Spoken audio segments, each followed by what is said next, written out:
മറ്റു മതക്കാരോട് നമുക്ക് വിദ്വേഷവും വൈരാഗ്യമൊന്നുമില്ല. ഇമാമിങ്ങളെ കിതാബിലൊരു ചർച്ചയുണ്ട്. നിങ്ങൾ ശാഫിഈ മദ്ഹബിലെ ഏറ്റവും പ്രബലമായ നിഹായ എടുത്തു നോക്കൂ, അവിടെ ഒരു ചർച്ചയുണ്ട്. അതേപോലെ അതിന്റെ ഹാഷിയായ സബ്റാമുൽ നസി നോക്കൂ, ഒരു ചർച്ചയുണ്ട്. എന്താ ചർച്ച?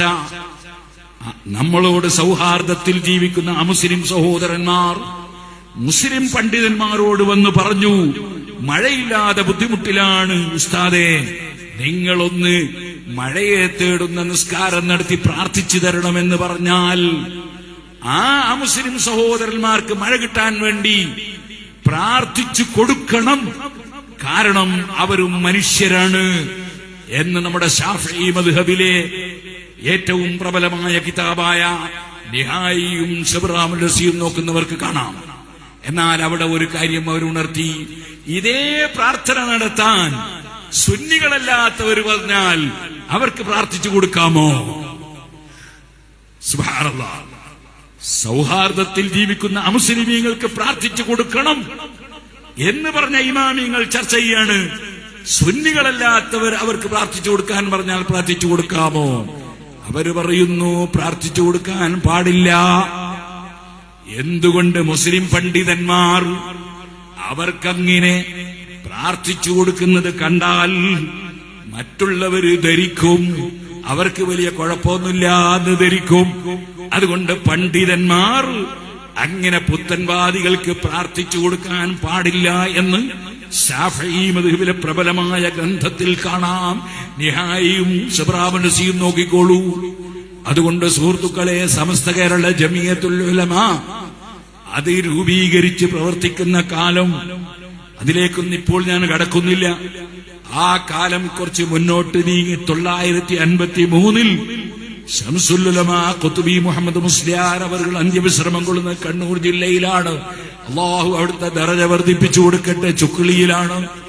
മഹാനവറുകൾ അടക്കം മുഹമ്മദ് കോയ സാലിയാത്തി അടക്കമുള്ള വലിയ ആലിമീങ്ങൾ ഇതേ കണ്ണൂർ ജില്ലയിൽ തന്നെ ജീവിച്ചുപോയ ബഹുമാനപ്പെട്ട പുതിയ വീട്ടിൽ അബ്ദുള്ള മുസ്ലിയാർ എന്ന് പറയുന്ന പാറക്കടു വലിയ ഖാദി അവറുകൾ ആ സമ്മേളനത്തിന്റെ 2 ദിവസം മുമ്പോ മറ്റോ മരണപ്പെട്ടു പോയതുകൊണ്ട് നിശ്ചയിക്കപ്പെട്ട പണ്ഡിതന്മാരിൽ അവരൊഴിച്ച് ബാക്കിയുള്ള സമസ്തയുടെ ഉലമാക്കൾ പെരിന്തൽമണ്ണ യോഗം ചേർന്നിട്ട് പുത്തൻവാദികളെ പുസ്തകങ്ങൾ പരിശോധിച്ചു.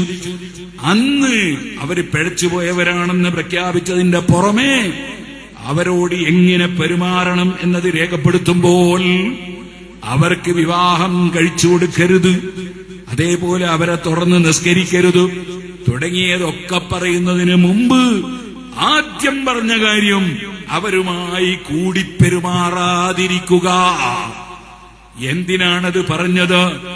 കാരണം അവരുമായി കൂടി പെരുമാറിയിട്ട് അവരുടെ ആ ഈമാൻ നശിച്ചു പോകുന്ന രോഗം നമ്മുടെ മുസ്ലിമീങ്ങളെ ഹൃദയത്തിലേക്ക് പകർന്ന് അങ്ങനെ നമ്മുടെ മുസ്ലിങ്ങളുടെ ഈമാൻ നഷ്ടപ്പെട്ടു പോകാതിരിക്കാനാണ് അങ്ങനെ പറഞ്ഞിട്ടുള്ളത് എന്ന് എന്റെ മാന്യ മുസ്ലിം സഹോദരന്മാര് മനസ്സിലാക്കണം.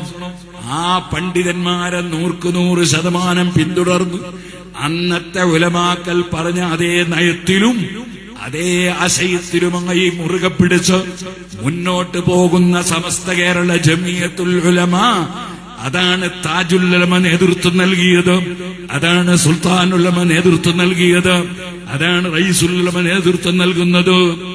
അതിന്റെ വലിയ സമ്മേളനങ്ങളും പരിപാടികളുമൊക്കെ നമുക്ക് ഇൻഷാ അല്ലാഹ് പിന്നീട് നടക്കാനുണ്ട്. നിങ്ങളെല്ലാവരും നല്ല ആവേശത്തോടെ സുന്നത്ത് ജമാഅത്തിന്റെ പ്രവർത്തന രംഗത്ത് എല്ലാ വിഭാഗം ജനങ്ങൾക്കും നന്മകൾ വാരി വിതറി സുന്നത്ത് ജമാഅത്തിന്റെ ആശയ പ്രചരണ രംഗത്ത് സജീവമായി ഉണ്ടാകണമെന്ന് ഓർമ്മപ്പെടുത്തി ഞാൻ എന്റെ വാക്കുകൾ നിർത്തട്ടെ.